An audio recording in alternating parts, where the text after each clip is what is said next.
هل لك سر عند الله بينك أنت وبين الله؟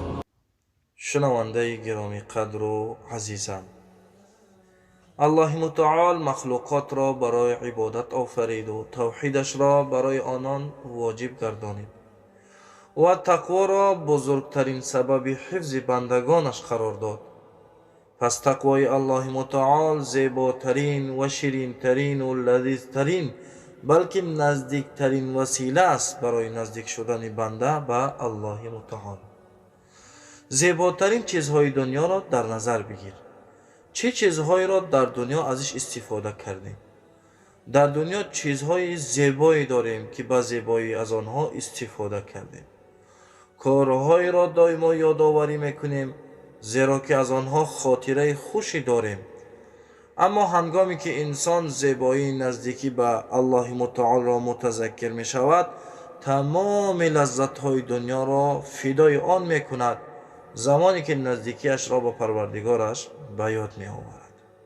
در روز مبارک به خدا قسم نجاتی در کار نیست تا زمانی که اعمالت را برای الله متعال خالص نکنی و نجاتی نخواهد بود مگر اینکه همراهی الله متعال حرکت کنی و هدایتی نخواهد بود مگر اینکه به الله متعال روی بیاوری.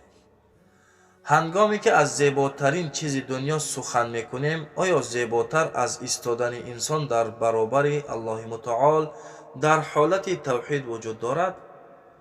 آیا در دنیا با لذتتر از این که بنده در برابر پروردگارش نماز بایستد و ذکرش را بگوید و از او طلب بخشش کند سراغ داری؟ آیا در دنیا زیباتر از این که بنده صفحات قرآن را ورق بزند و با کتاب الله متعال چشم بدوزد سراغ داری؟ چشم دوختن در آیات بزرگی که اگر بر کوهان نازل می شد پراکنده می شدند و اگر بر دنیا نازل می شدند متواضع می گشت از ترس و رغبت و محبت برای الله عز و جل. زیباترین و با شکوه ترین چیز دنیا الله است. چقدر دوست داری کسی را که به دعایش می خوانی و از او درخواست می کنی و به رحمتش امیدواری. کسی که دائم خودش را به تو نزدیک می کند. و اذا سألك عبادی عنی فإنی قریب اجیب دعوت الداع اذا دعان. هنگامی که بندگانم در مورد من از تو پرسیدند بگو من نزدیکم و هر کسی مرا بخواند اجابتش میکنم. روز قیامتی که بنده در برابر الله متعال می ایستد در حالی که گناهان و خطاهای زیادی را بر دوش می کشد، جرمهایی از دنیا روی دوشش است که با آنها به نزد پروردگارش روی می آورد. پس با تواضع و اقرار به گناه در برابرش می ایستد و به تنهایی حضورش می یابد. پروردگار زمین و آسمان را ندا می زند پروردگارا مرا ببخشایی. پس خداوند صدایش را می شنود و شکایتهایش را حل و فصل می کند و سختی ها را از او دور می کند و گناهانش را می بخشد و عیبهایش را می پوشاند و هر آنچه می خواهد به او می دهد و بلکه بیشترین را به او می بخشد، زیرا او سبحانه و تعالی خسته نمی شود و این بنده است که خسته می شود. یا الله، چقدر محبوبی، چقدر گرامی هستی، سخنت چقدر شیرین است.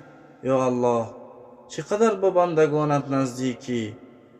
پروردگارا در خلوت یادت میکنم گریم میگیرد. پروردگارا با وجود زیاد بودن گناه یادت میکنم و گریم میگیرد. پروردگارا درهای تمام اهل دنیا بسته است و فقط درگاه تو به سوی درماندگان باز است. زیباترین چیز دنیا روزی است که الله متعال را در تنهاییت یاد میکنی و اشکهای اعتراف و نزدیکی به الله متعال از چشمهایت سرازیر می شوند.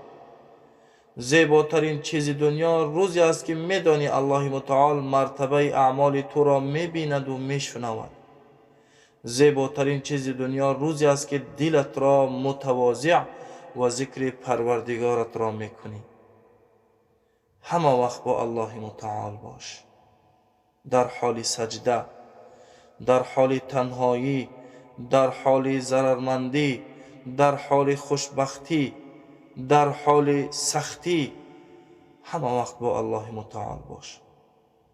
قل الحمد لله و سلام علی عباده الذین اصطفى.